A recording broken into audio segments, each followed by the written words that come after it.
I worked Make the Trap Say A like 2.5 years before it blew up. I worked it like streetwise.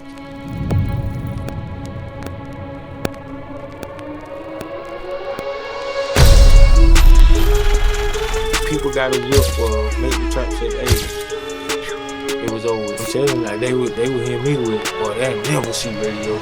It's a good song, but they ain't gonna make radio.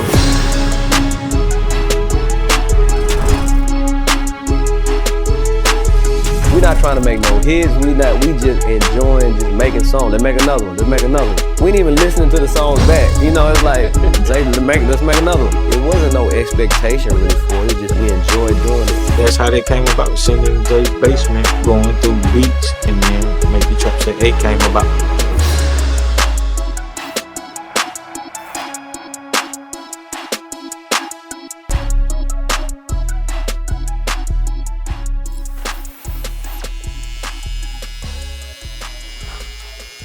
ATL, we just landed in the Goat Farm. Yeah, I said it, the Goat Farm.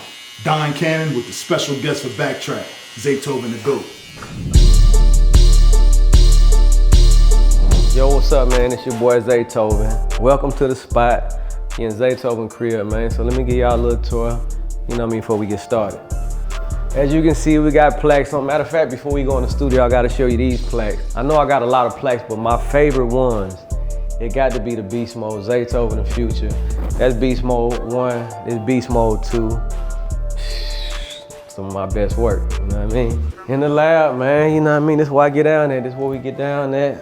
I got the Korg Nautilus, MPC-X, a couple of rack modules, the Phantom, the Motif, the TI Virus, all the key, fixtures that make the Zaytoven Sound. So, and then I got my vintage over here on the wall.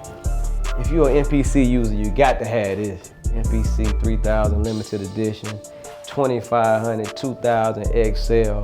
It's more gear in the mic booth, but let's get down to business, man. Let's go. Let's start off with Don Cannon and BackTrak. Let's get to it. Man, we are back. And when I say back, I mean BackTrak. It's one of my homies for a long time. And everybody been wanting this episode, another legendary one. When I say history repeats itself, it happens today. Zaytoven. My guy. Cannon, what's up, brother? Ain't nothing, man. I've been trying to do this for a minute. Yeah. I mean, our schedules was conflicting for a little bit, but man, everybody kept saying, yo, when are you getting Zay? When are you getting Zay? When are you getting Zay? And I'm like, that's hometown. We can do that. Yeah. You know what I mean? Yeah. It is a lot of unpacking we're gonna do today. A lot of history, a lot of personal lifestyle stuff. But just tell the people who don't know you, where you from. Where I'm from? Okay, that's a long story. I know it's a long story, so yeah. I want to answer for you and go through the military brat stuff. Did the military brat thing. Yeah, so I was born in Germany and I've been moving all my life, so okay. I can't really just say exactly, where I'm from, but where I learned my identity in a lot of different places, man. Mm-hmm. From Mississippi, I learned a lot when I was living in Mississippi. California, San Diego, San Francisco. I started, the older you get, you start learning yourself. So is that because, so you were born in Germany. What was the first state you came to in the U.S.? So I don't remember anything about Germany. I was just born out there. Right. So we came to Georgia. We actually came to Columbus, Georgia. Okay, Columbus. So that's where my grandparents and people stayed. We moved from there. We actually moved to Fayetteville, North Carolina for a little while. Wow. Yeah. I don't remember that much about that. Right. My mom was like, you don't remember this? And I'm like, right. I don't remember that. And then we moved to Mississippi. I lived in Grenada, Mississippi. Grenada, okay. And then Jackson, Mississippi. Okay. But I remember a lot about that is because, I'm growing up and I'm a church kid because my dad's a preacher. Right. My mom's a choir director. So wow. What helps me remember, those cities is the really the churches I was at. I was learning music then. Nice. You went to California. Went to California, went to San Diego Oh, first. when you went there? So San Diego, I was in middle school. Then I went my first year in high school in San Diego. Okay. And then we moved to San Francisco. So my 10th grade year till I moved to Atlanta, I was in San Francisco. How'd you make friends, bro, doing all that? But for some reason, bro, I used to hate to leave where I was at, but I used to love to go somewhere new and make new friends. And you had siblings? Yeah. Okay. I'm the oldest. I got 2 younger brothers and a younger sister. Okay. But I enjoyed it, bro. I enjoyed okay, I got to go start all over again. Yeah. San Diego, one of my favorite places, man. It's just the most chill place. I remember I had like a residency out there DJing. There's something about just that coastline, man. It was just, I think I made beats. I think I stayed maybe a week after one time, one of my gigs, just working out there. It's just real chill. You know what I mean? I did not want to leave San Diego. Bro, that place is chill, bro. I don't know what about it is, but I didn't want to leave San Diego. That was one place I was kind of mad. Like, damn, we leaving here? Why are we leaving? Like, why are we leaving? And you was old enough to understand at that point, so you know what I mean? Yeah.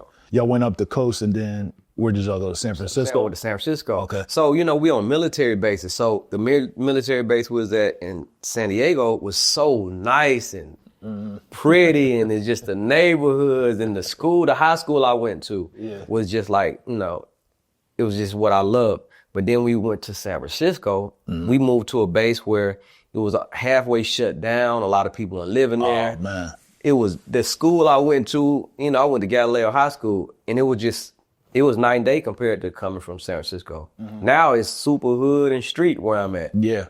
Fact. So it's like, bro, why we come right here?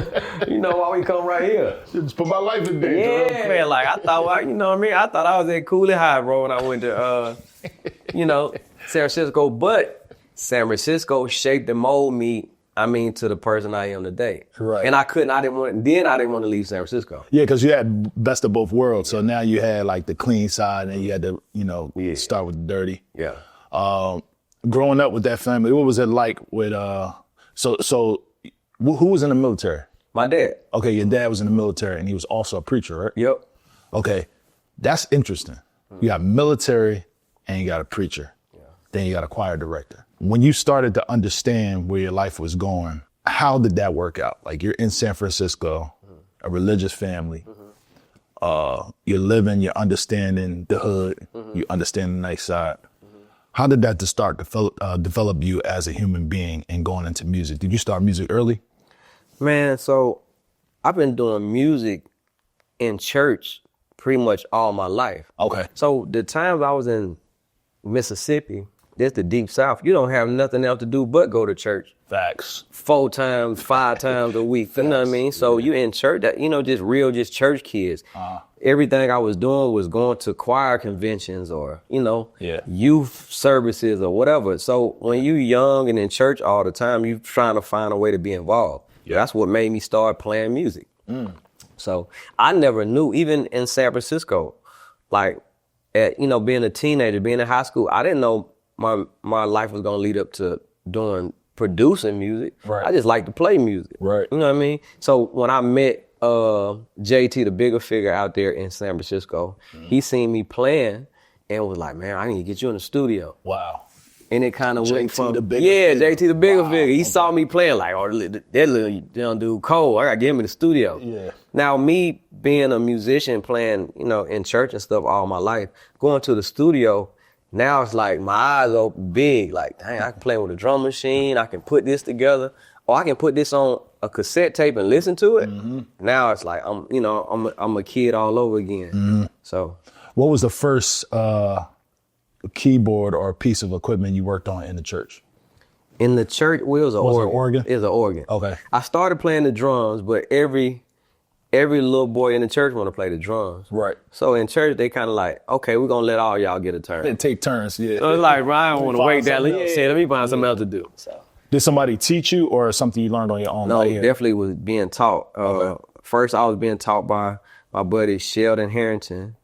That's in Grenada, Mississippi. And all these people, they were older than me. I looked at as big brothers. Okay. I didn't have a big brother. Right. And, my parents was working and moving around. So, nice. These were like big brothers to me. It was Sheldon Harrington, then Hugh Davis, guy named Vernon Moore. These are different churches that we go into. I'm playing, and they taking the time to say, well, let me show you this. Let me teach you how to do this. They'll come over and just spend time with me, showing me how to play a certain type of song or whatever. Yep. Then after that, I started learning in church, you learn by ear. You start, okay, let me try to pick that up. And you just start picking different things up. It's a lot of people that watch this and they grew up in the church doing music. One of the things that I don't ask people the most, what denomination did you grow up in? Was it Baptist, Episcopal, Catholic? Apostolic. Okay. Pentecostal, apostolic. All right, so y'all wore the robes. Yeah. Y'all was real strict. It's strict, yeah. Okay, real strict. No yeah, dancing around the church. You know I mean, no, you can dance, you can shout, but it ain't nothing extra. Right. Yeah, so in those denominations, I know I grew up Episcopal, I went to a church that was full of life. It was all black. It was probably the first black church in Philadelphia. Mm-hmm. And one of the things that I had a hard time doing, and I'm gonna ask you this question, was listening to the music I had to listen to and being in church. I remember leaving school, having to go to, I was an acolyte, and I used to wear my Walkman. I had the yellow Sony Walkman with the headphones, and I used to go there, but I'm listening to Redman, you know what I'm saying? But I'm going into the church. Yeah. And a lot of times the people in the church is like, you can't listen to that music. You can't do this. Go pray. Go up in there and pray. You know what I'm saying? Did you have those moments where you were listening to something and you either felt guilty or your parents didn't want you to listen to, or it was pretty much a free space? No. Boy, so, me and my dad being a preacher and my mom being a choir director, all I grew up listening to was gospel music. Right. The Mission, Winans. Take Six. Yeah, Take Six. Yeah, just gospel music all the time. So I didn't know nothing else. I didn't know. So when I first heard it was Dre Day. That's a good first song to listen to. So I had a cousin give me his Walkman, let me hear it. Man, I got addicted to it. Like, what is this? And it was just like, I find myself like you. I had found myself putting that Walkman on, just hearing that music, just listening to it. Then I start, I was one of them guys, I started buying CDs. My parents didn't really, approve of that music at all. Cause I remember just falling asleep one time. Like I had Redman on, Muddy Waters, had Redman playing. And you were just cussing a lot and everything. Man, my dad walked in there and heard like, man, I'd take every piece of equipment and throw it out the window. And I was like, oh, snap. But, I was listening, not really more so for the lyrics. It's just the music was infectious to me. All that stuff. Me listening to only gospel and then start hearing these beats and the melodies and stuff they put on top of it. Like, man, and it made me just hungry, want to hear it all the time. Yeah, most of our legendary producers, they all came from the church. So the segue from us listening to church music, moving into rap music, we always heard them chords. Yeah. Even in like the Chronic first album, it was gospel influence. That was the album. You know what I'm saying? In there. And that's why we were able to make that transition. And I feel like, when we're coming up and we're doing this and we're like, I didn't want to never fight. I just was out there with it. Like, yo, Ma, I'm listening to this. Yeah. She's always like, that hip hop shit you're listening to, that gonna get you in trouble. Yeah. Like, man, it's only music, you know what I'm saying? But, growing up in the North, we had mixtapes. We had Redman. I bought my first album I ever bought was Raising Hell with Run DMC. And I was probably like 6 years old. I was, me and my cousin would sneak and walk to the record store, try to buy the bootlegs out front, you know what I'm saying? We moved along into like coming out of the church. When you went to the studio for the first time, right? Did you start believing like, oh, this is a career? Or it was just like, I'm just having fun. It was just like playing basketball. Man, I never thought about it being a career. It was just fun. It was like, I was just amazed that I could make some music, put it on a cassette tape and put it in a tape player and listen to it. So after a while, I'll be making beats. I'm showing all my buddies at school. Like, bro, listen to these beats I made. Of course, a few of them want to rap. I start letting them come over to my house. We go in my room, plug up a microphone to my little stereo. And how you can record. So we start recording to it. Come to the school. Back then we used to carry radio. So you playing your song, something we did at the house, that was it for me. I felt like that's if I only did that, then I'm good. Like I enjoyed that so much. That's crazy. The first piece of equipment in that studio that you saw, was it an MPC? Was it MPC 3000? The greatest machine ever made, by the way. I'm an ASR person, but the MPC 3000, best machine made. So that's what I learned on. He was showing me like, man, Zay, you put the keyboard sounds in here and you track the drum like this, and I'm gonna leave you and you play with it. I gotta go do something. So I'm just stuck at his house all day, every day, just playing with the, equipment. And that's fire. So did you have some of your first placements at that time or no? Yes, like once I started making beats, you know, JT, he was a rapper, a big artist at the time. Had artists like San Quinn, Messy Marv, all the Bay Area artists. Yep. And I remember my first time getting on a project. It was like a compilation, and it had JT on the song. It had Messy Marv, San Quinn, just a lot of just Juice. It had a lot of Bay Area artists, and I just remember JT saying something in the intro, and I got Young Zay on the beat, this and that. And I just remember hearing somebody playing it in the car and all that, and I was just like, whoa, that felt different. You know, just hearing that, like that's my beat riding down the street playing. Right. So, you know, that just made me hunger, you know, to do it even more. Did you get paid or was it just like, I was having fun? You know, a couple $100, this and that here. And, you know, JT always like, I'm gonna give you some money for doing this.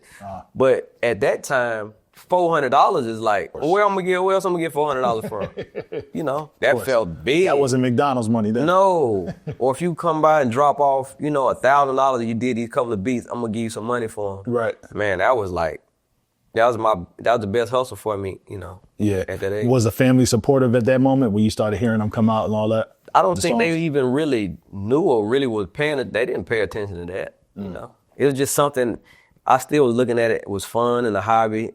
And my parents, they didn't really know that much about it. They know I like to go to the studio or whatever. Right. But at the same time, I'm still a church musician. So I'm still at church all the time. I'm still playing music all the time. Right. So they know that. Right. Yeah. The beat stuff, it's like, they don't know that. It ain't like it just blew up or nothing, so. Yeah, I tell this story all the time about the first time. My mom, she let me do the music, but she didn't believe it till I brought my first check home. And I had a crazy check, and I told her, yo, I flew up to Philly. I went to her room, I was like, yo, look at this. She was like, oh, I guess you're supposed to be doing that. Yeah. Like, was there a moment where you did that with your parents? I can remember that moment like it was yesterday. But mine was in cash. And you know, that's when I just did So Icy. And I got $50,000, but it was cash money. It just came over. Like, they won't need me to help you count it. I'm like, no, I got it. So I went to my parents' room with a book bag with the money, and we counted it upstairs together. So, you know, because I was like, I'm finna give y'all They some didn't money. question if it was legit or nothing. It just was like, where did you get this Man, first of all, you know, for how we was living, they knew I'm doing music. They see people keep coming in every day, all day, which I know they probably tired of. But to see me make some money off of the music I was doing, they probably looked like, I ain't never did this. I ain't never had this amount of money at one time. Right. So that's when I felt like they started looking at it a little different. Like, wait a minute. They probably knew your character too. And they know he my ain't character. outside doing nothing crazy. They know that in for a there, fact. you know, playing them keys and. They know my character for a fact, so they didn't question nothing about that. Okay, that's dope. I'm sure that was a proud moment, you know. Yeah. For them. Did they help you pay taxes on the money? Man, no. See, that was cash money right there. The great thing about that was it was a lot of cash money coming. Oh yeah, for sure. I was gonna ask you that throughout your career. I mean, we're gonna skip around a little bit. Brown bags versus checks. What you Brown bag was all day long. That's really how I was getting paid. I was making more brown bag money than I was industry money. Yeah. Cause I got like street artists always came to me like, bro, I need them Zay beats. Facts. And they coming with bags of money, so. Yeah, when I came to Atlanta, that's all I used to get. Like, they used to just really be like, yo, give me a CD full of beats, and I just give you a brown bag for a little joint. And then we'll figure out the rest of it later. You know what I mean? And a lot of indies do that. Like, you know what I'm saying? To this day, I speak to E40, and he's just always the person that's going to give me some cash. He go, I need a beat. You know what I'm saying? Yeah. I respect him for that. Moving from the West Coast to Atlanta, what kind of shell shock was that? And what year was that? So I came here right at the end of 99, so just say the beginning of 2000. Okay. Lil Jon was popping? Lil Jon was popping. Okay.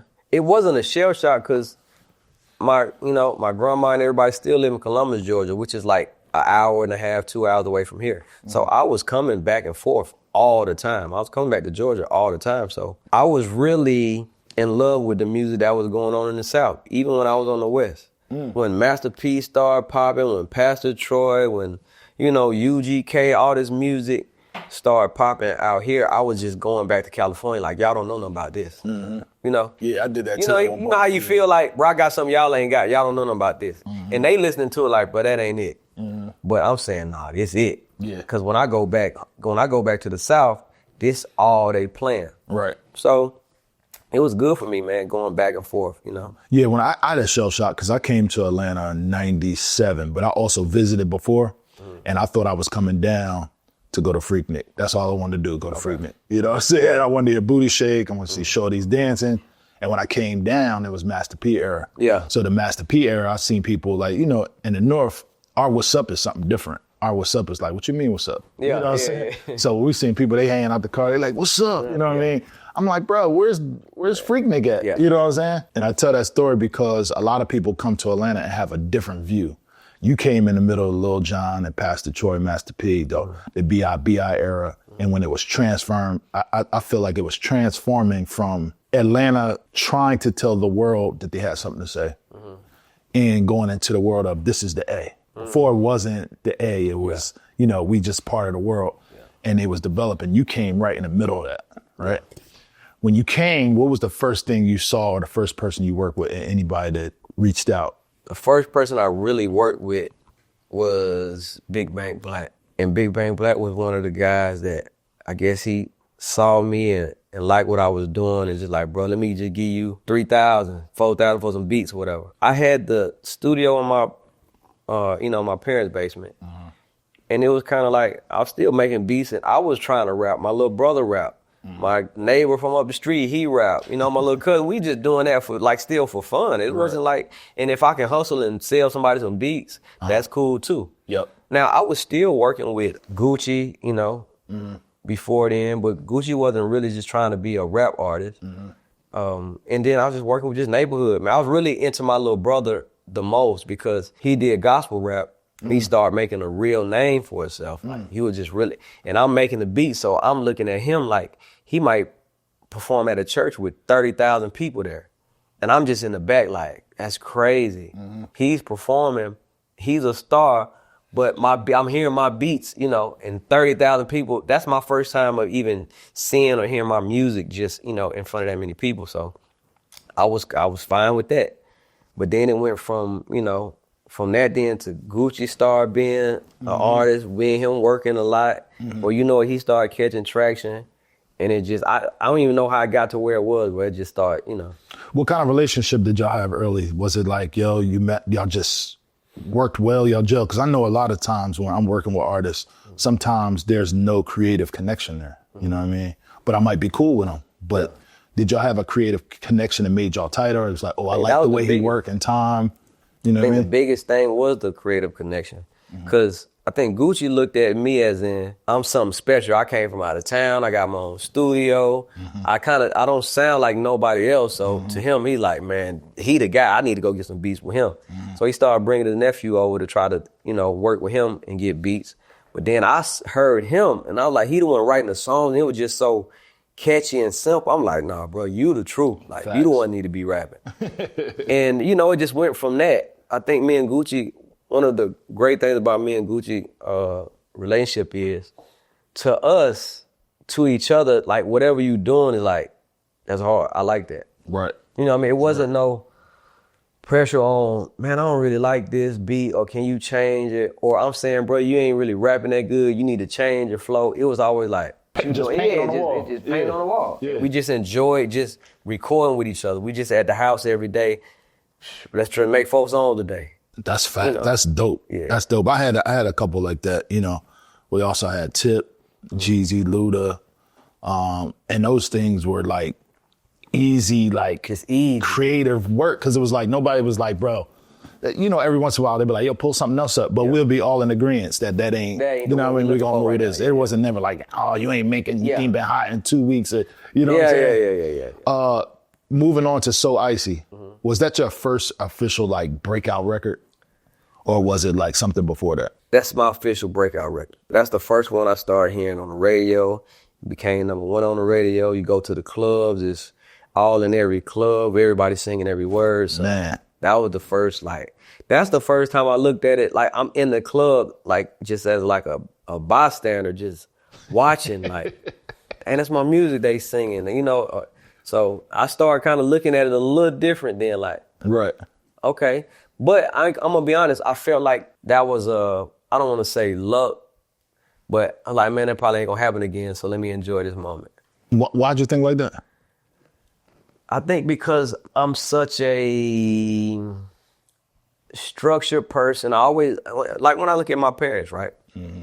I look at my dad, get up and go to work every day. I look at my mom, get up and go to work every day. Mm-hmm. I was cutting hair in the barbershop, so I felt like that's what I need to do. I need to get up and go to work every day. That's kind of how you make a living. As a man that has a family, it's like, that's what you're supposed to do. Right. So if this music stuff, I got lucky. I got a song that blew up. Right. We can't say that's gonna happen again. Right. I'm still gonna do music every day and love to do it. Right. But this might be my one shot that I had a song that blew up. Yeah. And that's cool with me. If this don't ever happen again, I feel like, bro, I remember that time that time I had the song. I had the #1 song on the radio. Was it a moment where you felt like, so in comparison to me, right, when I first did Jeezy's first record, I thought the same way. I was like, damn, I just got lucky. Yeah. But then when Jay-Z put a verse on it and it was something, I just kind of solidified myself, like, oh, I might be supposed to be here. Yeah. Did you have that moment? I didn't have it right then. Cause I'm gonna tell you why. Cause so I they were two brand new artists too back then. Two brand new artists, and it was so controversial at the time. Yeah. And they start bumping heads. Then when you play the song on 106 in Park, you don't get good reviews. It's kind of like mixed feelings about it. Got you. So it's like, Yeah, like a little cloud over it. So it's like, okay, well, that's where it was. Yeah, I remember like yesterday, bro. Krispy Kreme, West End video shoot was out there, Chanterelles. I remember just getting shrimp and rice plates from Chanterelles and just watching that. I seen Gucci had the Gucci belt. You know what I'm saying? And just having it so early, it's like I didn't even know they were going to become the superstars they were going to become later on at that moment. You know what I mean? Because I grew up, when we were in Philly, we saw Will Smith. You know what I mean? Went to New York, we saw Jay, we saw LL Cool J. Yeah. And at that moment, I didn't really see nothing. I knew Lil Jon. Mm-hmm. I knew those guys. I knew Jeezy. I knew Gucci. Mm-hmm. I knew Lil Scrappy. I knew them guys. So it was like, when you know somebody, you don't know what they're going to become you don't, at the moment. We had nothing to look at, but then as it moves forward and you're moving through the club and you see the anticipation for their projects and all that, then you start saying, okay, they about to be the new superstars of tomorrow. What was the next record you got called for After So Icy? Was it a Gucci record? To this day, okay. I never got called for any record. For real? Yeah, like to this day, don't nobody call it, man, I need to work on this project or that we wouldn't sound right. Nobody calls you. Nobody calls me. You gotta think about it though. It's Gucci Man. I got you. I'm working with Gucci Man at this time. Mm-hmm. He's frowned upon mostly at this time because Jeezy was like the guy. He like the new guy with the deal, and like so. I actually didn't go on Jeezy album. Mm-hmm. It was a good look when it was out performing or when it was doing good. But then Gucci get locked up right around that time. Mm-hmm. So now I'm looking like, what I'm a Gucci guy. Yeah, Gucci got locked up for like a murder case. Yeah. Then so it's like, just back to just enjoying making music in the basement. Yeah, I would have thought everybody that got your number, like, bro, I love that record. Then what it was is Gucci was like the boogeyman, and people didn't really, a lot of industry people was like, stay away from that over there. That makes sense. And Gucci is Zaytoven this, Zay this, and it's just Zay and Gucci all the time. So it's like, let Zaytoven just fizzle out, fade out, Oh, no. I felt like that's what it was. Yeah, don't let the Zay And let me say this. And I understood it because even my sound, it didn't sound like industry standard music. Right. It sounded like, me and Gucci doing like basement music. Right. And it sounded like that too. So I wasn't offended like, oh, ain't nobody called me or I wasn't expecting that. Shit, it worked out for the best because if you think about it now, you are like the godfather of that sound. Mm-hmm. People love that sound. I've seen so many people make a career based on the inspiration of your sound. Yeah. You know what I mean? Yeah. What was the next record you were excited about after the whole Gucci thing? Was there something you did? I mean, you've done so much in your career. So around that time, Gucci was locked up and OJ used to come over all the time. I think Juice just got out of jail. Mm. And he was just a new artist over at like Never Again. It used to be a studio on Gresham Road, Never Again Records. And I used to work with them a lot, and Juice was like the new guy. He had rapped on one of my beats. I used to make beats, leave him over there, whatever. Mm. And he had a song called Everything on Me.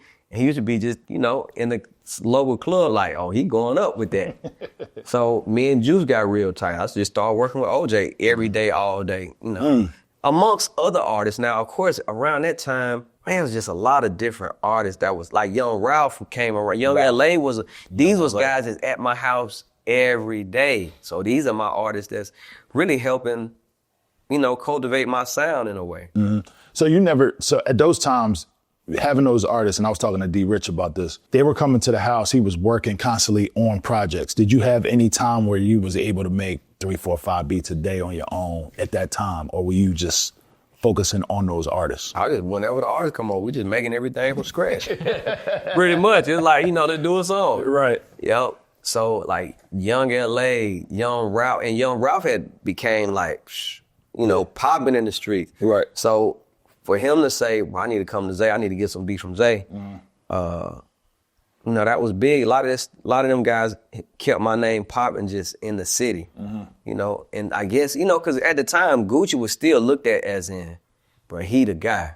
Right. You know what I mean? Right, he the landscape. He the guy right there. I got it. And if he kept saying Zaytoven is the man, bro, we need to go see Zaytoven. So I think that's kind of what made everybody, all the street guys come like, I need to go see Zay.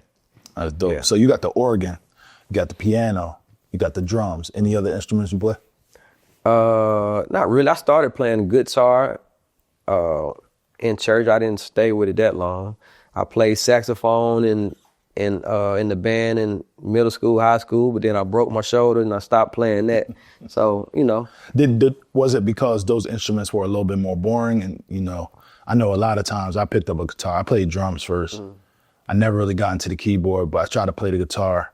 I just felt like it was boring. Like, Yeah. You know what I mean? A little bit like you learn that once you master that part, it's like different things. Yeah. Versus piano, it's so many different chords. Even the wrong chords are right. All right. Was it something that it was too boring for you? Or? Well, you know, me coming up in church, the guy that's playing the organ or the keyboard is the guy. The leader. Yep. We can't do nothing without him. Yep. So that kind of what kept me. And guitars and drums only have solos. Yeah, they got solos and it's cool. We can do without them. We can do without the guitar. We can do, but as long as we got that keyboard player, the service can go on. So I always kept feeling like, okay, now I got to stay right here because if nothing else, I'm gonna be needed, you know, when it comes to playing music in the church. There's been plenty of service where it's like, well, we ain't got the drummer here, we ain't got nobody else, but we got Zay here, so you know what I mean? We straight. So when you made the 50,000, so Icy was out, you were still playing in the church? I still play in the church today. Wow. So I don't never stop that. I ain't never every Sunday? Man, I ain't never stopped that. For real? Not one time. Ever since I've been a little boy, I've been playing in church, and I never stopped like, okay, it's been 2-3 months I ain't been playing. It's been, you know, that's a constant thing I've been doing my whole life. Like you have to do that. Got to do that. Wow. Even with new churches, it's a new church, right? Man, you gotta think. I'm a military kid that kept moving a lot. So even when I go to a new church, I'm excited to be here. I'm excited about playing in the church just as might even be more than making beats. Like I always been like that. Yo, that's crazy. So have you ever had somebody call you like, yo, we saw you playing at this church. Can you come play at our church? Plenty of time. But nobody was calling you for beats. It's like, yo, that's so crazy, bro. Church is that, man. We need you. Can you come over here? Yeah. So that's dope. Yeah. Coming out of the church, the $50,000 you made that they help you count your parents, right? What were the first piece of equipment you bought? Did you have an MPC 3000 already, or did you say, yo, I'm gonna go buy that? I had the MPC 2000 XL. Okay. And I had the Korg. It might have been Triton at that time. Triton on Trinity? Or Trinity. No, I think the Triton was out. The Triton was out, yeah. But that Triton and that MPC 2000 XL, before I made that money, I had saved up. I had to put that on layaway. Boy, I had, that stuff was $1,500, $3,000. So I couldn't afford to buy it at first. I just, paying on it till I got it. Right. When I got my first, like money from So Icy, that's when I started buying just other stuff. A new mic, some different set of speakers. The first Control 24, I think, came out around that time. So I just wanted to make my... That joint was $12,000. Yeah. So it was like, I spent all my money up. Yep. But I was just so excited about, music and doing it at the house that I turned my studio all the way up. Wow. Yeah, so I know that the first piece of equipment, I moved from the ASR, but once I started making money, I just started buying everything. I was trying keyboards. Yeah. Was there a keyboard that was like, yo, this is just my sound? Was that the Triton? That's my sound? The Triton, it went from the Triton to the M3 to the Chord Chronos to now it's the Nautilus. But it's it's all the same keyboard. The Chord keyboard was, I have to have this. And then it went to the Roland and the Yamaha, like the Phantom and the Motif. Motif was crazy. Yeah, so I got the Motif right here and the Phantom right there. I got them in rack modules because keyboards was taking up too much room. So yeah, that's smart. But I had to have, it's like these are the sounds that I'm using. So this is what I had to have. Do you think it was important that you kept the sound or you just did different things? I know coming up, I always wanted to change my sound. I felt like I was going to run into a dead end if I kept doing the same thing. If people was like, yo, that's a Canon sound. But it also developed in the Canon sound. I don't know what it was. It might have been the textures or whatever it was. Did you ever say, man, I got to switch up my sound because it's going to get played out? Or you just like, man, I just do this the best out of anybody that's ever going to come forward? I don't think I had time to really think about switching my sound, man. It's just like the type of artists that was coming to me, they was coming to me for the sound that they've been hearing. So, and it just happened so many times over and over again. Even as the years went on, even as new artists came to me, it's like they still looking for that sound. And I remember at one point I was like, man, I'm ready to switch. I'm a musician. I'm bigger than this. I can switch up my sound. And I started trying new things. And you know how you in the studio and you start playing the artist the beats or whatever, and they listen like, what are the beats that like I was hearing Gucci and the like, you know what I mean? So it started, once you get enough of that, it's like, man, I gotta go back to what's finna give me some money right now. Facts. People coming with these brown paper bags, they want that. When they hit them beats, here go the money, bro. I need them to be, them the beats I need. You play with all the other stuff with somebody else. And what really made me feel like I have to just stick to my sound and just enhance my sound is when I wanted to do something for like bigger artists. But you had the cheat code, you was playing. I could play, but... So you could just probably say, yo, oh, you want that sound? Here you go. I'm the sampler, so it's like, man, if I don't find nothing in that space, But I started learning that they didn't want nothing else. They wanted that. I just did a song with Tasha Cobb, just a gospel artist. Yeah, like I'm a fan of Tasha Cobb. Yeah. And it's just amazing how it's this many years later, and it's still the sound. The sound we're looking for is the Zaytoven sound. Like, don't give us something that we go somewhere else and get something else. Give us, what you do. And it's like, it's been a blessing, man. It's been a blessing that all these years, all these artists I work with, they still, I need that Zaytoven sound. That's dope. One of the things I also wanted to touch on was sounds. So I was a hoarder of sounds. I wanted to have every record, every keyboard, every drum sound. It seemed like you only had a set of drums and your keyboard.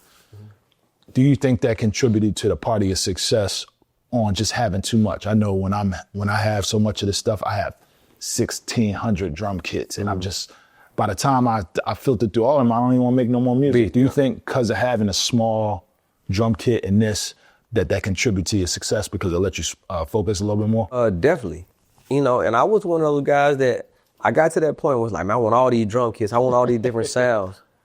But when it came down to, like, I always used to make stuff on the spot. So when it came down to, I got to produce right now on the spot, I got to go to what I know. Go to my bag of tricks. I gotta go to what I know.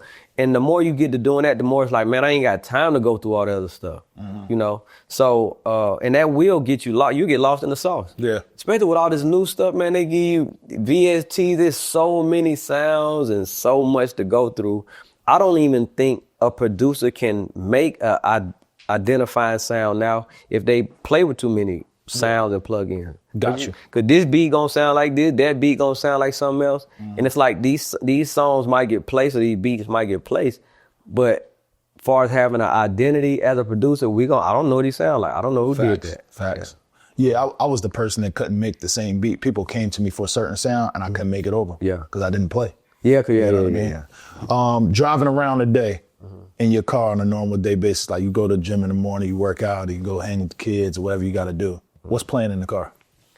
All gospel music. For real? Man, listen, I listen to Maverick.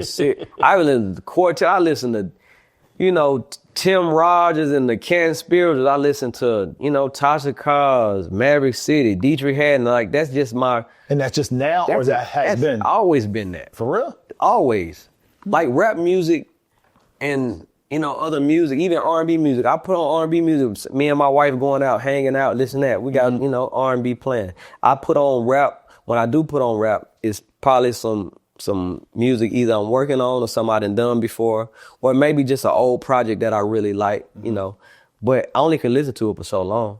Yeah. And it's been like that my whole life. I love it, you know, and I want to listen to it, but only in doses. Yeah. I can't listen to it all. I mean, I was working out the other day, shout to Coach K. We was walking, and I run a lot, and I was listening to jazz, and it was like, yo, what the hell are you listening to? I was like, I listen to jazz. I don't even listen to rap because it throws me out of sync of what I'm trying to focus on at the time. I'm going through ideas in my head. Yeah. I'm thinking about the next business move. I'm thinking about family. I play jazz and run. I play R&B and run. I play gospel. The reason I mentioned Take 6 because I had just stumbled upon one of these songs coming to me, and I was like, man, I used to listen to this as a kid. You know what I'm saying? So I was like, oh, I'm gonna start running to this. You know what I'm saying?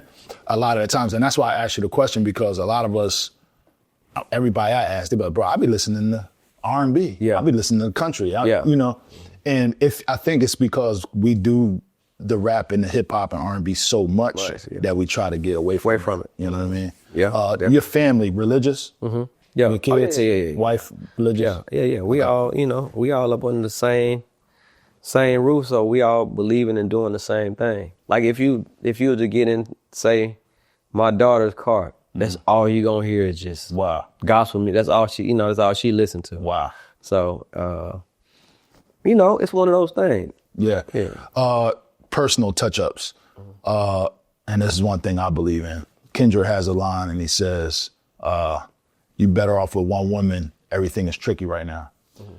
When we're coming up in the game, the temptation at all the things that's going on, but when you're focused, me, always want to be a one-woman man. I was focused on, I got my family straight. Now I can focus on this. Is this something you always been into? Or is this something like early in the career was like, oh man,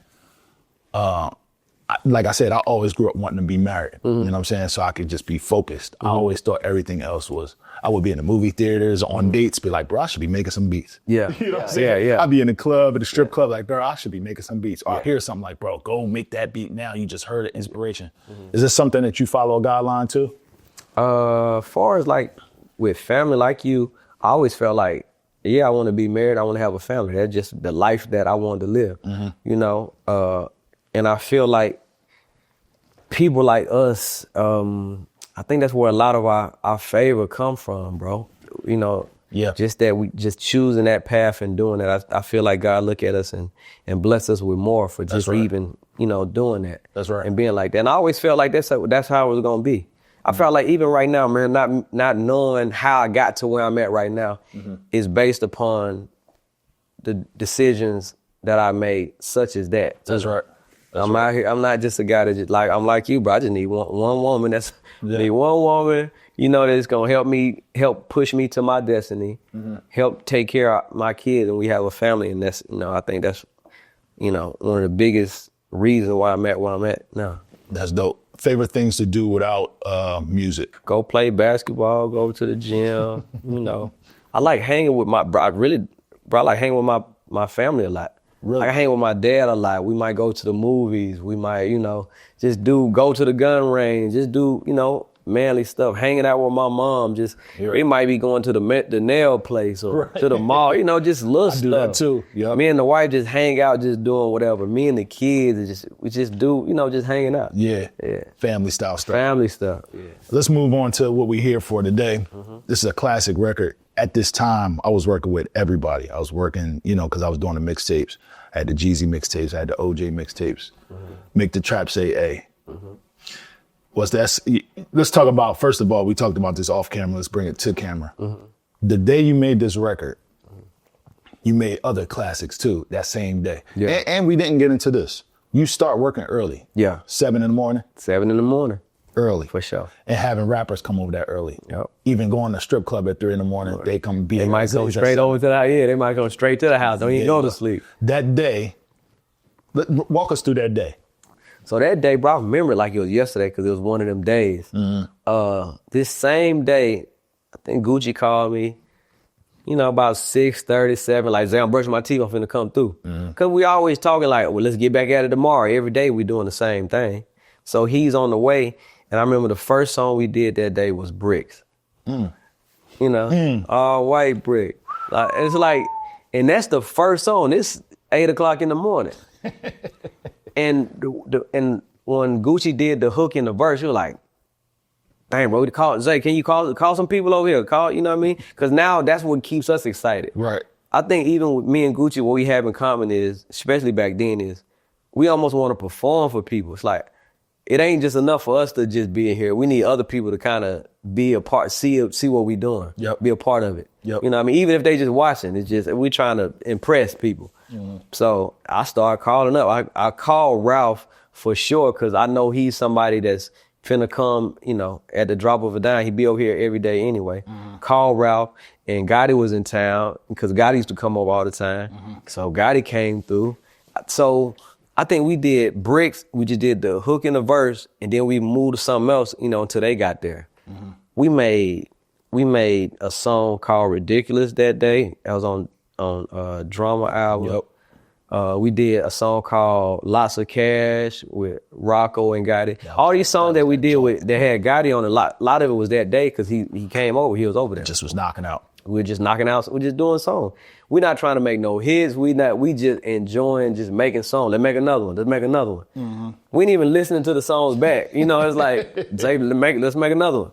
So, you know, I'm talking about all day from 7 in the morning till it had to be when OJ came over and we did Make the Trap Say, hey, it had to be close to 1 o'clock in the morning. Like, you know, it's later on. It's like the next day. We just in here. You know, of course, you're going to take a break. You're going to get something to eat or whatever, but it's just an all-day thing. And we was like, man, we need some more Juice. So Juice came over. He was like the last person to come that day, and we did this song. But we not thinking it's going to be what it is. We doing this just to say, put that on the CD, I'm going to ride to it, then tomorrow, let's come back and make some more songs. Facts. So, and I think that's the great thing about the way we was making music back then. It wasn't no expectation really for it. It's just we enjoyed doing it. Yeah. And not knowing what's going to be what. Yeah. Yeah. D. Rich had a similar story, and going back to him because it's so unique being in the A. He was saying that him and Bankroll used to make records, and they used to go, they were on their way to the club, they'd both get in the shower. Before they leave out that door, it's like, yo, let's make one real quick. Right? They'll make one, get in the car, ride to it, but also go to the club and have it played with stuff like that where Gucci, I'm going straight to the Libra Club, Libra. Yeah, that's every day. From the rip. That's every day, man. Wow. We'll perform, he'll make the song go to the club and even perform it at certain, like, let me perform this song tonight. Yo. Yeah, we're doing that all the time. That was really one of the highlights of making the music. We're gonna go get it played tonight. You know what I mean? See what it sounds like. We're going straight to the club with it. Man, that reminded me of the SoundCloud era where you could just do something and put it straight out, bro. Yeah. Yeah. It was the days, man. Yeah, that was a good day. Yeah. Favorite collaborators that are not artists? I know you worked with a lot of producers. And it's crazy. This is a hard question because anytime I call you, you be like, let's go. Yeah. And I never meet people like that. A lot of people be like, yo, I got to go do da. Like, you the only person be like, come on, I'm with it. Outside of artists, producers, other people that you work with, who are your favorites? Are you talking about like producers? Yeah. Man, it's everybody. I'm going to be honest with you. It's like really no favorites. I enjoy working with everybody I collab with because I feel like they just bring something new to the table anytime I work with them. And I can't start naming because I'm a man, you know what I mean? Yeah. But everybody I didn't collab with, you know, every producer I didn't collab with, they always did something special for my music. Because I have a unique sound. I got a certain sound. Right. But when you add what they do to it, then it changed my sound to like, oh, that's something else right there. So, love working with producers all the time, bro. Definitely. And how about mentorship? Have you mentored a lot of people coming up? Everybody like, yo, I want to be this type of person, or I need help learning certain keys. Is it something that you taught some people? I think indirectly, I've been kind of like, I want to say like a big brother or, you know, somewhat of a mentor to all the artists. It's like a bankroll fresh, you know? Yeah. Like this was a guy that I kept with me all the time. Whether I'm going to church rehearsal, I'm riding with you. You know, I'm going to my grandma's house, he ride with me. It's like, and it's not nothing that I always just sit down and kind of talk at people or tell them maybe, well, you need to do this and that. It's me just living my lifestyle and trying to be an example where somebody can be around me and look at me and be like, okay, I like how Zay move and I like his lifestyle. I want to do something like that. I even look at, like, say, Gucci. When I used to go to the studio, the first thing Gucci used to brag to, I'm talking about we can be in a room full of just real street guys. Hey, this my producer Zaytoven, he don't drink, he don't cuss, he don't smoke, he don't. It's like, bro, why you got to do all that? Like, you know what I mean? No, I don't do that, bro. He wanted that energy in there. But he would just, you know, and Gucci was the street as they come, but it just showed me that he takes pride in my character. So that's really even though he live in a total different lifestyle, he's still bragging about who I am and how I am. And when I look at Gucci today, I look at him like, that's crazy because Gucci is a whole nother person now. And he probably was really deep down trying to inspire to be that person. Yeah. Like you were a real example for him. So, and I feel like that's another reason why God put me in the type of music that I'm in. And being, if somebody called me the trap father or whatever, it just give me credibility. So if somebody younger is looking at me like, man, that's Zaytoven, the trap father, but this how he live and this how he is, this how he act, this how he treat people. So I can follow that. You know what I mean? So. Yeah, that's dope. We talked about the instruments. This is the last question before we get into the remake. Engineering. You engineered all the sessions. Did every session. Did you mix the sessions too or you sent them to the mix? Man, this stuff went straight from this computer to the radio.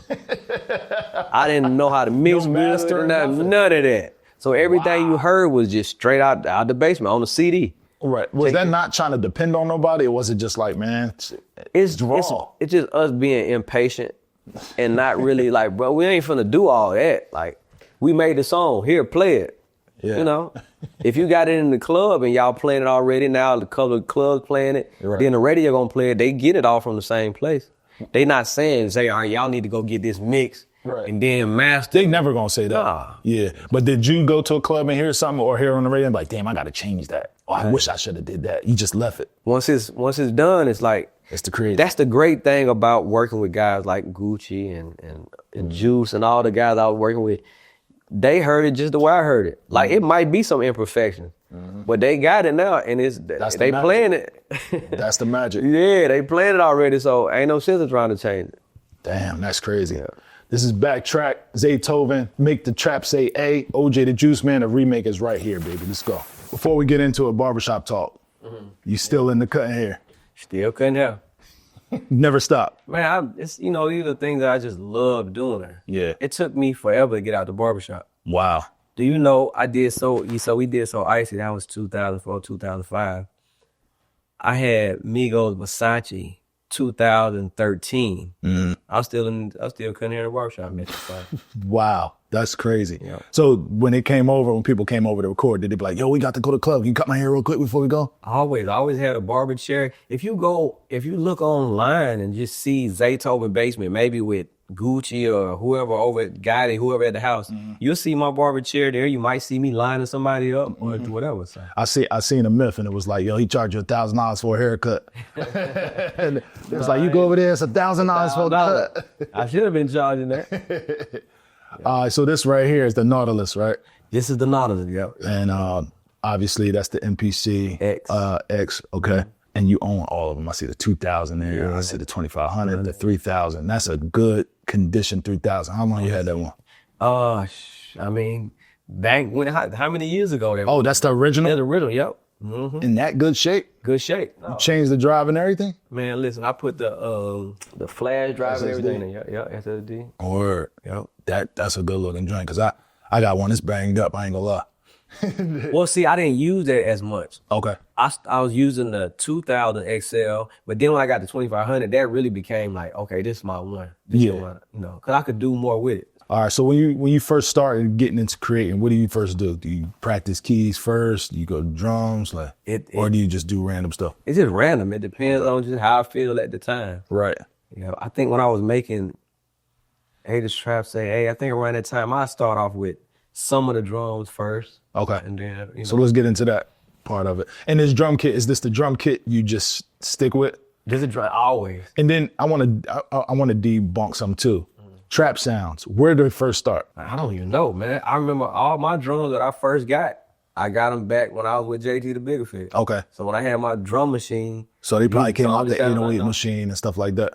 I don't know where I was getting a lot of sounds from. I just was using what I had. Because there's a lot of Zaytoven kits floating around. Yeah. Are those the real sounds or those? I don't know what they are. I'll be like, are these the real sounds? They sound good. Then I can tell when it's not, a lot of them is not really authentic, the authentic sound. Right. They sound close enough. Yeah. Where, Like the, that they are. Yeah. All right, let's get into it. So I think with this, usually around that time, I probably start with the hi-hat just to get a tempo going. Mm-hmm. Let's see. Oh, that's too slow. What did I do that on? Probably about like a. I'll try this. 2, 3. Hold a brick, hey. Okay. Either way. Juiceman, Gucci man, made the try, hey. Yeah, I think that was about right. Well, really about a 76. I say 76.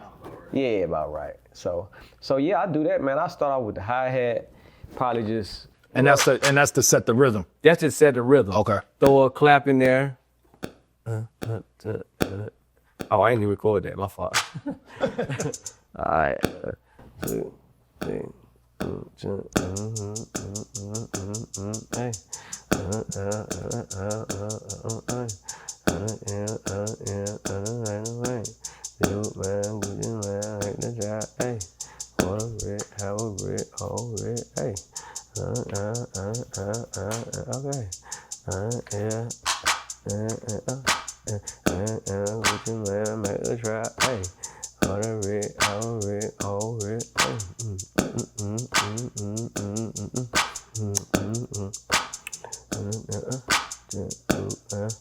And that's just how I be doing it, man. I just keep adding.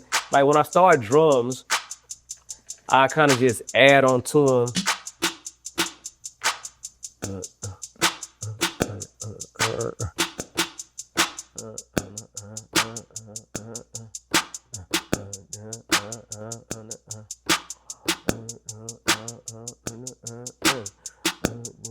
I could tell these the official sounds because them shit don't sound nothing like.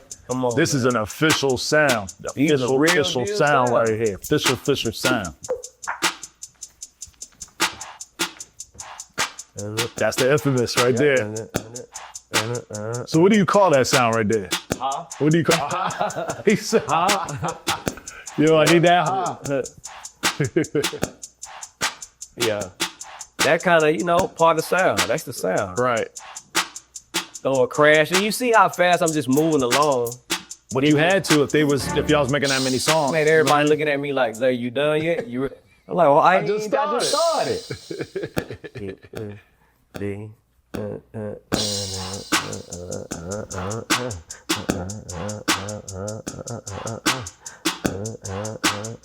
Yeah. And because you play, do you really start with the drums first? Sometimes. I think sometimes. It's like, it depends on how I'm feeling. Okay. Sometimes I might. But see, like when I got this, right? I ain't got my 808 yet. Yeah. So now I start playing with keys. Because you got to match the 808 to the keys. Got you. That makes sense. So I'll probably go. And this is the infamous Zaytoven Sound. And I'm really.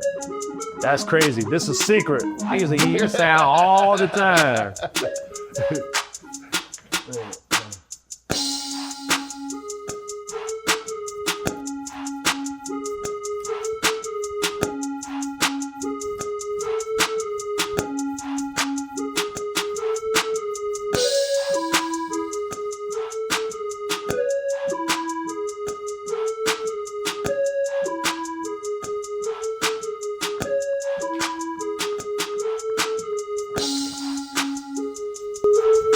now you moving like you got that. When you got that, you moving right now.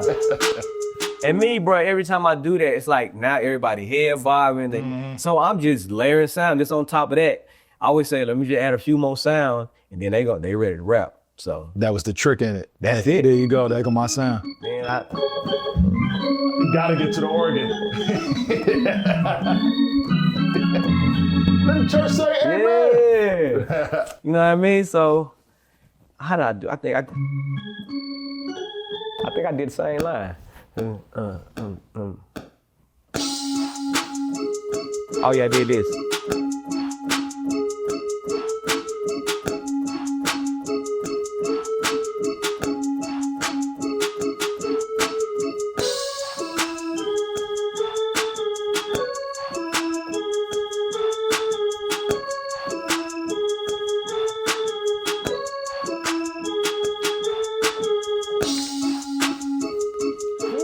Yeah, that's what I did.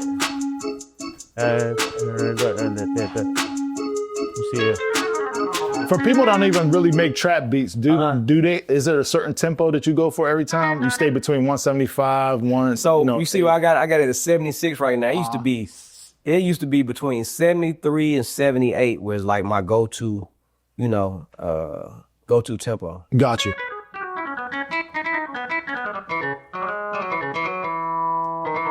And see, to me, that line was so strong that I just kept adding to that, like doing that same little. Well, I use somebody. Let's see. Oh, wait, what did I do? I did. Oh, wait a minute. I think I did. I know I did another line. I think it did. It's something like that.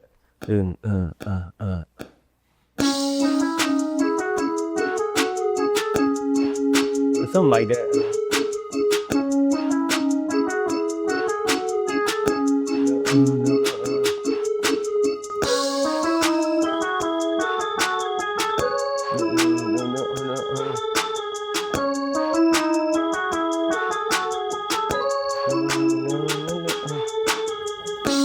I don't think I use that sound. Yeah, something like that. Yeah, that's it. So this one I use. So when I use the Phantom on here too. And that's another famous sound right there. That sound right there. It's like a little accent sound I use just to, Right. You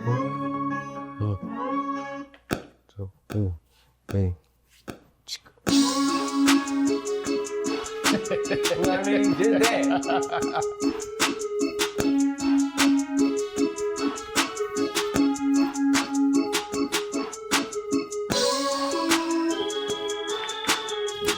That sound be vital too. Crazy, bro.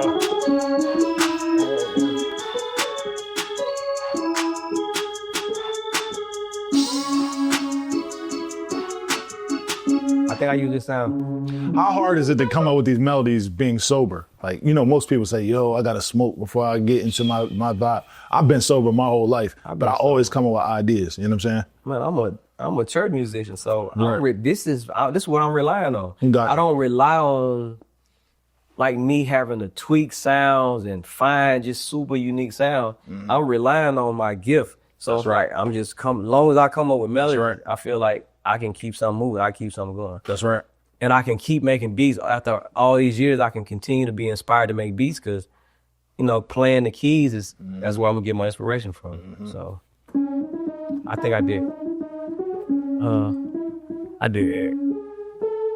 I think I did that too.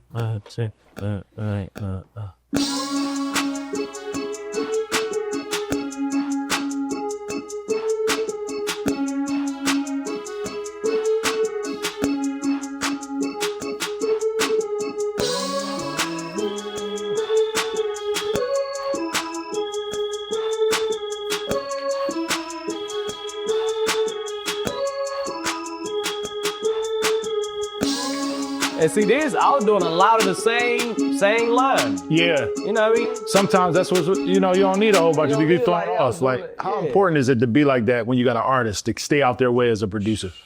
I remember Gucci saying one time, like, man, Zay the beat harder than me. Like, oh yeah, ain't nothing I can do to the beat too hard. So me being a musician, a lot of times I had to just simplify things and just dumb things down, because I can get into doing a whole lot, and it's like, but it ain't gonna be hard no more. Yeah.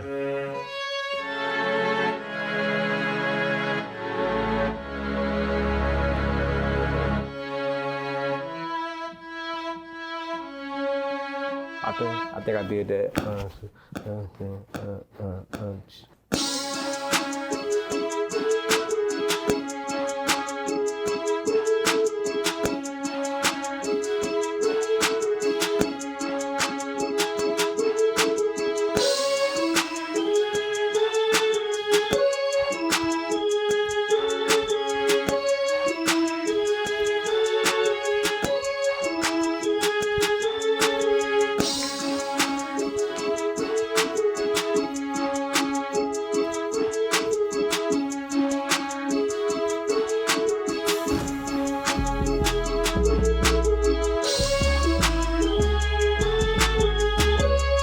And it's the same 808 from the Bay? Man, it's the same. No way, bro. No way.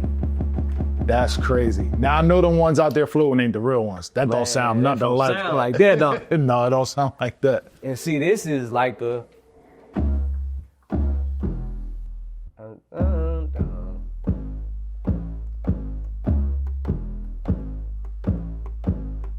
You know, that's the ice on the cake in the studio. Size. Alright, there it is. Ooh, yeah.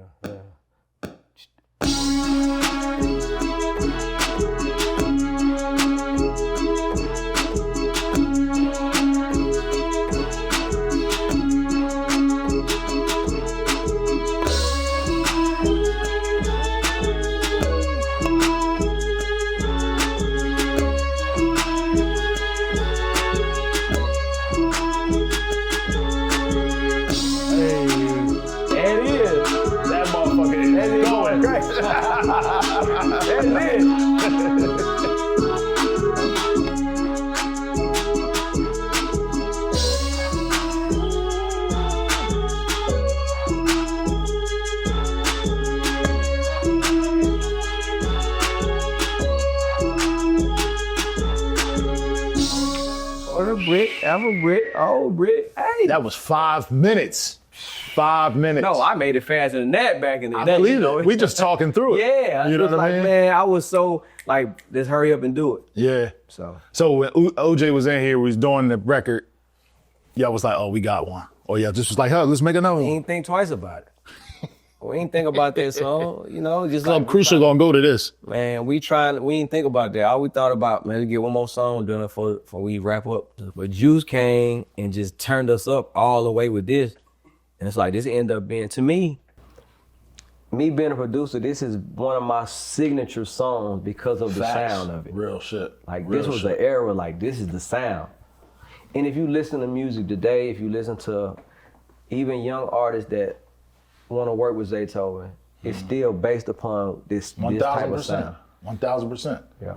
I know what Uzi was asking. He was like, he Yeah, got I that need sound. that. You know what I Yeah, mean? yeah, Them yeah, songs yeah. you did for him has that sound. Got that You know what I sound mean? too. Did you track out a lot of the stuff then, or you just two-tracked it? No, I tracked it all out. Track it all out? That's why I had to really be fast on making the beat, because I know I got to track all Time the to sound, track, man. yeah, sequence. Yeah. Yeah.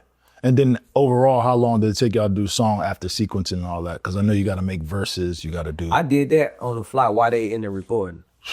So I'm in Pro Tools just muting out stuff or taking this out while they rapping. Dang. So after all this history, all this legendary shit, what's the next step? Man, I'm still at it, man. The most exciting thing for me right now is, I was talking about So Icy, and that was 2005. Mm-hmm. Here it is 20 years later, my son just did a record deal with 300. And it just blows my mind because he started blowing up on TikTok, which I don't know nothing about. So, and he always talking about, yeah, I want to do music. You know, I'm gonna do like you and this and that. But I'm like, man, I don't know. You know what I mean? I don't know. You know, I think you sound good and all that, but I don't. You know, I didn't know how hard he was working and doing what he been doing till I started getting called. Like, you know, your son's name is in all the meetings, all the label meetings. Wow. And I'm like, what? Because I'm gonna be honest with you, I didn't feel like, I'm like, man, he's just saying that, but he ain't trying to be in music like that. Right. But here it is. He just got his first, you know, check for, you know, doing a project. And I was like, at your age, I didn't make that amount of money. That's right. So I know my parents looked at me like, I didn't make that amount of money, you know, or that kind of money. Now I'm looking at my son like, I didn't do that at that early age, you know. So it's a blessing, man. I'm excited about that, you know, more than anything.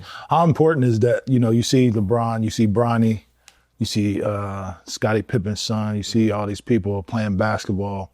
How important is it to have that legacy, or do you just like, hey, whatever my kids want to do, or did you have something special for them to do? Like you want them to go to college, or did you like, I'm happy he doing music. I'm super happy that he's doing music.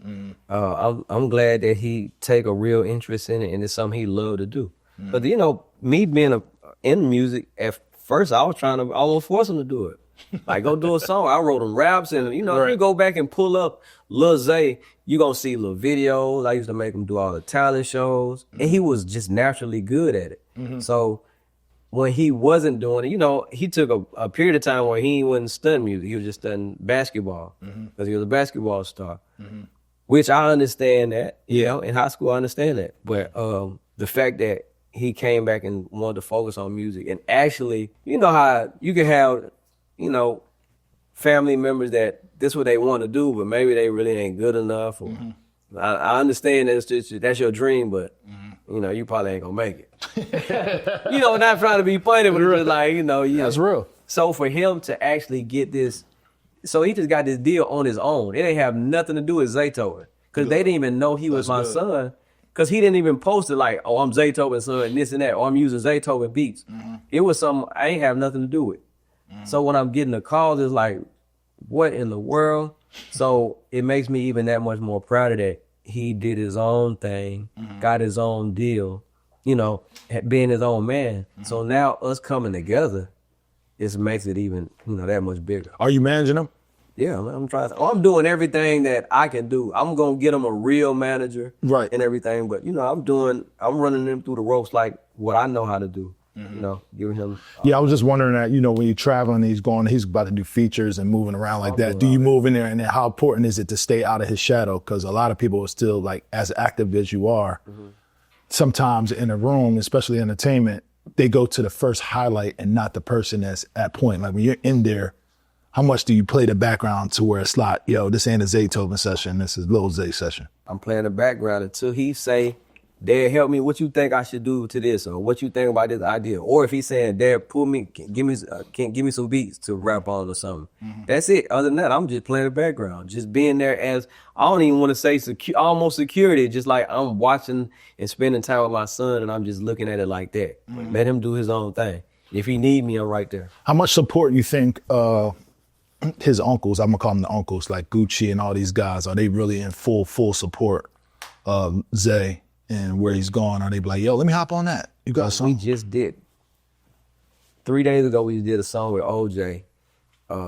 And Juice is just like, bro, your son, let me get a song with your son. Like, I need your son. Crazy. He hard. Everybody I done worked with, from like Gucci to Ralph and all, they look at Zay like, man, I need to do something with your son.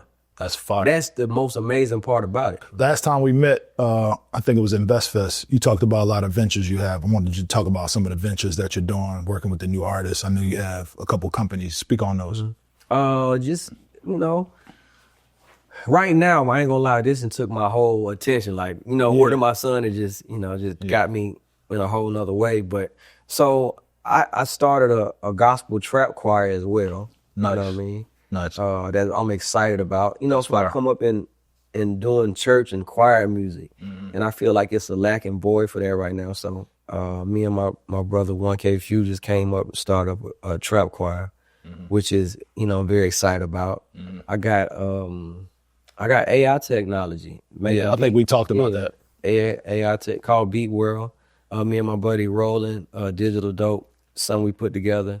And, you know, just being in that space where, you know, you gotta use these tools that's out here now, you gotta use them and be a part of them, or you're gonna be just left behind. Yeah. Embracing that stuff, because sometimes we'll get lost in the sauce. No, I don't want to do that, man. Let's take out robots taking over. I'll be like, bro, y'all silk, man. Yeah, it's you know, it's places for that. It's spaces for that. So that, man, I just did a partnership with MPC.